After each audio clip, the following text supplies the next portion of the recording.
નમસ્કાર મિત્રો, જય Shri Ram. AEI, TPO, GS class 1-2, DO DPO માટે આજે આપણે શૈક્ષણિક સંસ્થાઓના માળખાના મહત્વપૂર્ણ પ્રશ્નો જોઈશું. પ્રશ્ન 1. પ્રાથમિક અને માધ્યમિક શિક્ષણની ગુણવત્તા સુધારણા કરતી રાજ્યની અતિ અગત્યની સંસ્થા કઈ છે? તો એનો સાચો જવાબ છે GCERT, Gujarat council of education research and training.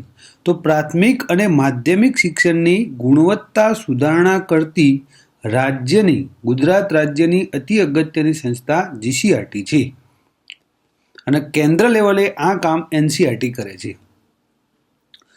તો આ પ્રશ્ન ફરી બોલી દઉં હું. પ્રાથમિક અને માધ્યમિક શિક્ષણની ગુણવત્તા સુધારવાનું કામ કરતી રાજ્યની અતિ અગત્યની સંસ્થા જીસીઆરટી છે. પ્રશ્ન 2. જીસીઆરટીના નેજા હેઠળ કેટલા જિલ્લા શિક્ષણ અને તાલીમ ભવનો કાર્યરત છે? તો જીસીઆરટીના નેજા હેઠળ હાલ ગુજરાત રાજ્યની અંદર 30 જેટલા જિલ્લા શિક્ષણ અને તાલીમ ભવનો ડાયટ કાર્યરત છે. તો જીસીઆરટીના નેજા હેઠળ ગુજરાત રાજ્યની અંદર 30 જેટલા જિલ્લા શિક્ષણ અને તાલીમ ભવનો કાર્યરત છે. પ્રશ્ન 3. ગુજરાત શૈક્ષણિક સંશોધન અને તાલીમ પરિષદના કાર્યો અંગે નીચેના વિધાનો ચકાસો. 1. શિક્ષણની તમામ શાખાઓ તેમજ પ્રાથમિક શિક્ષણ ક્ષેત્રમાં શૈક્ષણિક સંશોધનો હાથ ધરવા મદદરૂપ બનવું, પ્રોત્સાહન આપવું અને સંકલન કરવું. 2. પ્રાથમિક અને માધ્યમિક શાળાઓના શિક્ષકો માટે સેવાકાલીન અને પૂર્વ સેવાકાલીન તાલીમોનું આયોજન કરવું. તો આ બંનેમાંથી કયું કાર્ય જીસીઆરટી કરે છે? તો બંને કાર્ય કરે છે. અહીંયા સાચા વિધાન પસંદ કરવાના છે. તો જીસીઆરટી શું કાર્ય કરે છે? તો શિક્ષણની તમામ શાખાઓ તેમજ પ્રાથમિક શિક્ષણ ક્ષેત્રમાં શૈક્ષણિક સંશોધનો હાથ ધરવા મદદરૂપ બનવું, શૈક્ષણિક સંશોધનો હાથ ધરવા માટે મદદરૂપ બનવું, એને પ્રોત્સાહન આપવું અને એનું સંકલનનું કાર્ય કરે છે. આ ઉપરાંત પ્રાથમિક અને માધ્યમિક શાળાના શિક્ષકો માટે સેવાકાલીન એટલે કે ચાલુ નોકરી દરમિયાન અને પૂર્વ સેવાકાલીન તાલીમોનું આયોજનનું કાર્ય કરે છે. પ્રશ્ન 4. બીઆરસી અને સીઆરસીની શૈક્ષણિક માર્ગદર્શન અને સહાય પૂરી પાડવાનું કામ કોણ કરે છે? તો બીઆરસી અને સીઆરસીને શૈક્ષણિક માર્ગદર્શન અને સહાય પૂરી પાડવાનું કામ જીસીઆરટી કરે છે. બીઆરસી અને સીઆરસીને શૈક્ષણિક માર્ગદર્શન અને સહાય પૂરી પાડવાનું કામ જીસીઆરટી કરે છે. 1962-64માં ગુજરાત શૈક્ષણિક સંશોધન અને તાલીમ પરિષદ કયા નામે ઓળખાતી હતી? તો ઈસવીસન 1962 અને 64ની અંદર ગુજરાત શૈક્ષણિક સંશોધન અને તાલીમ પરિષદ સૌપ્રથમ એનું નામ રાજ્ય શિક્ષણ ભવન હતું. એટલે કે 1962-64ની અંદર ગુજરાત શૈક્ષણિક અને તાલીમ પરિષદ રાજ્ય શિક્ષણ ભવનના નામે ઓળખાતી હતી. હવે આપણે જોઈશું પ્રશ્ન નંબર 6. ગુજરાત શૈક્ષણિક સંશોધન અને તાલીમ પરિષદની કુલ કેટલી શાખાઓ છે? એટલે કે જીસીઆરટીની અંદર હાલ કુલ કેટલી શાખાઓ કાર્યરત છે? જીસીઆરટીની અંદર હાલ કુલ 8 શાખાઓ કાર્યરત છે. અહીંયા ઓપ્શનમાં 5, option A 5, option B 6, option C 7 અને ઓપ્શન ડી 8 આપેલું છે. તો જીસીઆરટીની અંદર હાલ કુલ 8 જેટલી શાખાઓ કાર્યરત છે. પ્રશ્ન નંબર 7. ગુજરાત શૈક્ષણિક સંશોધન અને તાલીમ પરિષદ જે એક માસિક પ્રકાશિત કરે છે તેનું નામ ખાલી જગ્યા છે. તો જીસીઆરટી દર મહિને એક માસિક પ્રકાશિત કરે છે જેનું નામ જીવન શિક્ષણ છે. તો જીવન શિક્ષણ નામનું માસિક કોણ પ્રકાશિત કરે છે? તો જીસીઆરટી. જીસીઆરટી જે માસિક પ્રકાશિત કરે છે તેનું નામ શું છે? તો જીવન શિક્ષણ. જીસીઆરટીની અંદર કુલ કેટલા વિભાગો છે? તો જીસીઆરટીની અંદર કુલ 8 જેટલા વિભાગો છે. ગુજરાત શૈક્ષણિક સંશોધન અને તાલીમ પરિષદની કુલ કેટલી શાખાઓ છે? શાખા એટલે વિભાગ. કુલ કેટલી શાખાઓ છે? તો 8 શાખાઓ છે. પ્રશ્ન 8. 1998માં કયા ધારા હેઠળ જીસીઆરટીની નોંધણી કરવામાં આવી હતી? 1998ની અંદર કયા ધારા હેઠળ જીસીઆરટીની નોંધણી કરવામાં આવી હતી? તો 1998માં સોસાયટી રજિસ્ટ્રેશન ધારો 1860નો છે. સોસાયટી રજિસ્ટ્રેશન ધારો કે જે 1860નો છે એ ધારા અંતર્ગત ઈસવીસન 1998માં જીસીઆરટીની નોંધણી કરવામાં આવી હતી. તો સોસાયટી રજિસ્ટ્રેશન ધારો કયા વર્ષનો છે એ પણ પ્રશ્ન પૂછાય તો એ 1860નો છે અને એ ધારા અંતર્ગત ઈસવીસન 1998માં જીસીઆરટીની નોંધણી કરવામાં આવી હતી.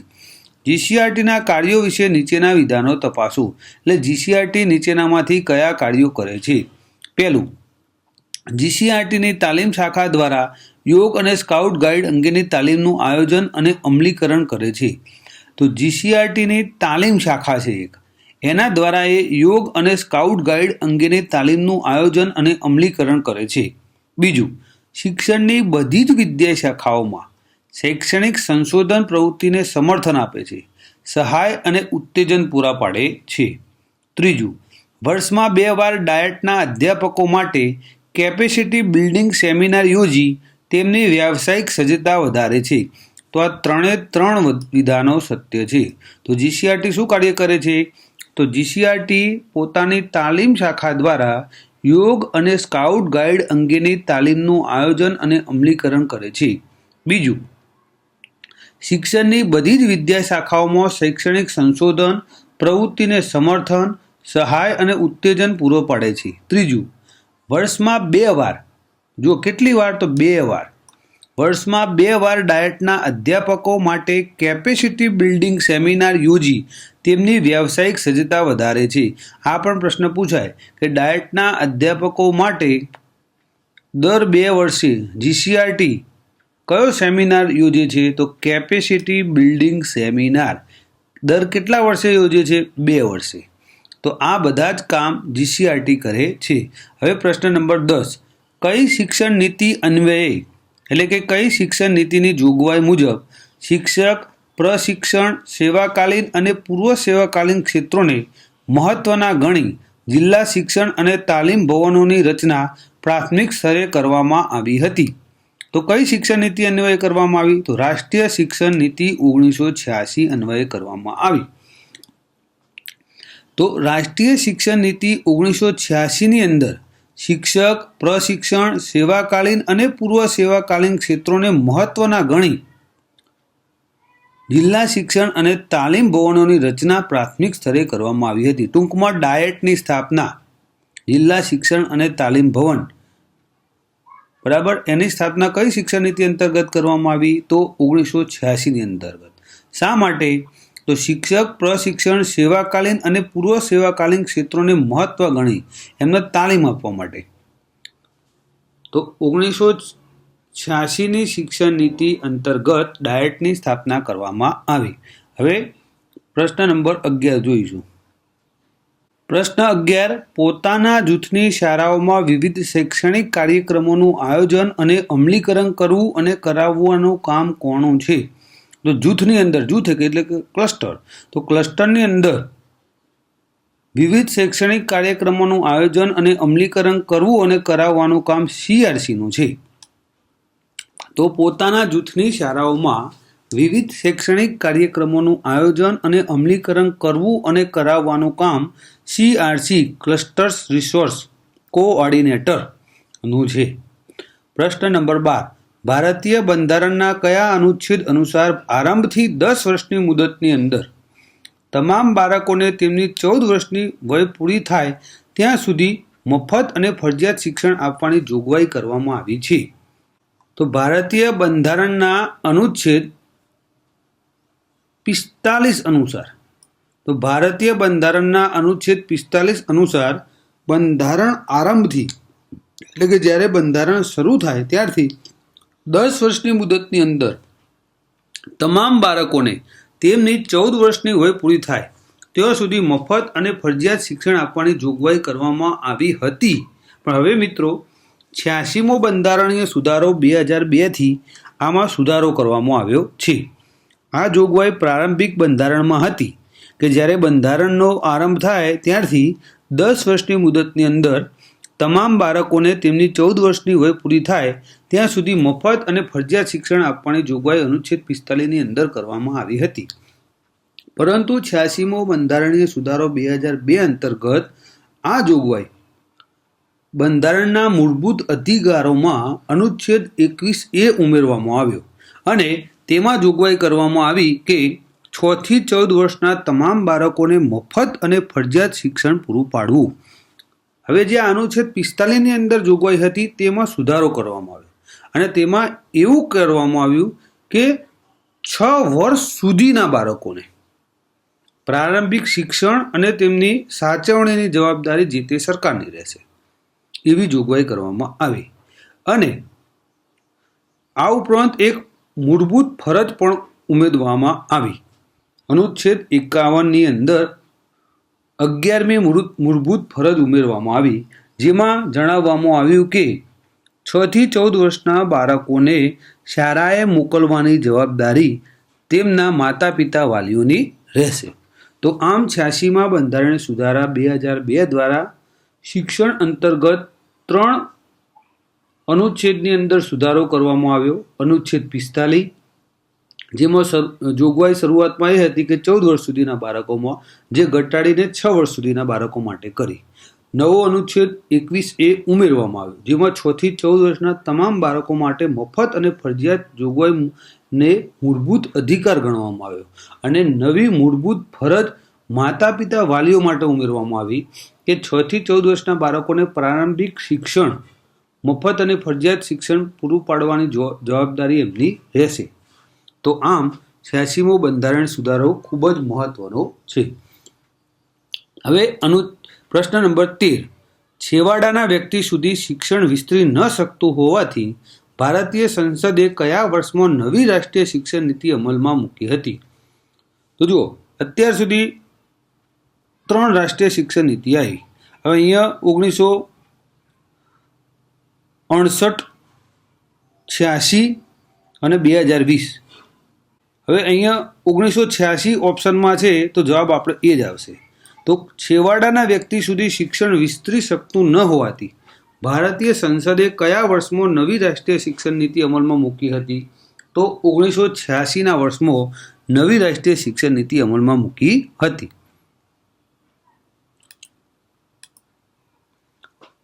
આમ અત્યાર સુધી 3 શિક્ષણ નીતિઓ આવી છે. પ્રથમ શિક્ષણ નીતિ રાષ્ટ્રીય શિક્ષણ નીતિ 1968. હવે 68નું ઉલટું કરીએ એટલે કે 86, છગર આઠર આઠર છગર.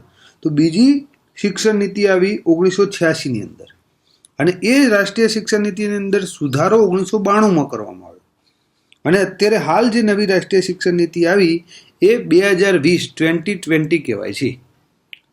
તો કુલ 3 રાષ્ટ્રીય શિક્ષણ નીતિ આવી અને બીજી રાષ્ટ્રીય શિક્ષણ નીતિ હતી એની અંદર સુધારો 1992માં કરવામાં આવ્યો. તો અહીંયા આપણે જોઈએ કે અગાઉની શિક્ષણ નીતિઓ અને પંચો. તો સૌ પ્રથમ યુનિવર્સિટી શિક્ષણ પંચ આવ્યું 1948-49માં. યુનિવર્સિટી શિક્ષણ પંચ, જેને રાધાકૃષ્ણન પંચ પણ કહેવામાં આવે છે. ત્યારબાદ માધ્યમિક શિક્ષણ પંચ આવ્યું 1952થી 53માં, જેને મુદાલિયર પંચ કહેવામાં આવે છે. ત્યારબાદ કોઠારી કમિશન 1964થી 66 દરમિયાન આવ્યું દોલતસિંહ કોઠારીની અંતર્ગત. ત્યારબાદ રાષ્ટ્રીય શિક્ષણ નીતિ 1968 આવી. એના પછી 42મો બંધારણીય સુધારો 1976 કરવામાં આવ્યો અને શિક્ષણને સંયુક્ત યાદીમાં મૂકવામાં આવ્યું. પછી નવી રાષ્ટ્રીય શિક્ષણ નીતિ 1986 આવી. રાષ્ટ્રીય શિક્ષણ નીતિમાં સુધારો 1992ની અંદર કરવામાં આવ્યો. નવી રાષ્ટ્રીય શિક્ષણ નીતિ 2020 છેલ્લે આવી. આમ અત્યાર સુધીના શિક્ષણ નીતિઓ અને પંચો આપણે ટૂંકમાં જોઈ લીધા. હવે આગળનો પ્રશ્ન જોઈએ. પ્રશ્ન નંબર 14, જિલ્લા શિક્ષણ અને તાલીમ ભવનની મુખ્ય કામગીરીમાં કોનો સમાવેશ થાય છે? જિલ્લા શિક્ષણ અને તાલીમ ભવન ડાયટ. 1. સાધન સહાય વિતરણ. 2. સંશોધન. 3. અભ્યાસક્રમ આધારિત પૂરક સાહિત્યનું નિર્માણ કરવું. તો જુઓ મિત્રો, અભ્યાસક્રમ આધારિત પૂરક સાહિત્યનું નિર્માણ જીસીઆરટી કરે છે, જ્યારે સાધન સહાય વિતરણ અને સંશોધનનું કામ ડાયટ એટલે કે જિલ્લા શિક્ષણ અને તાલીમ ભવન કરે છે. માટે જવાબ આવશે ઓપ્શન ડી, ફક્ત 1 અને 2. તો જિલ્લા શિક્ષણ અને તાલીમ ભવનની મુખ્ય કામગીરીમાં સાધન સહાય વિતરણ અને સંશોધનનો સમાવેશ થાય છે. પ્રશ્ન 15. PSTE શાખા અંતર્ગત કયા વર્ષથી પીટીસી પ્રાઇમરી ટીચર સર્ટિફિકેટનો 2 વર્ષનો કોર્સ ચાલતો હતો, એનું નામાભિધાન કરી નવો DELED કોર્સનું શરૂ કરવામાં આવ્યો છે. બરાબર, DEL એ કોર્સ ક્યારથી શરૂ કરવામાં આવ્યો? તો 2012થી. તો PSTE કઈ શાખા અંતર્ગત ચાલે છે? તો PSTE શાખા અંતર્ગત ચાલે છે, અને એ શાખા અંતર્ગત પીટીસી કોર્સનું નવું નામાભિધાન DELED કરવામાં આવ્યું છે. ક્યારથી? 2012થી. જીસીઆરટીની અંદર કુલ 8 જેટલી શાખાઓ છે. એમાંથી એક શાખા PSTE શાખા પણ છે, જે પ્રી સર્વિસ ટીચર એજ્યુકેશન માટેની છે. અને આ PSTE શાખા અંતર્ગત જૂન 2012થી પીટીસી કોર્સનું નામાભિધાન કરી DELED નું નામ, પીટીસીનું નવું નામ DELED રાખવામાં આવેલું છે.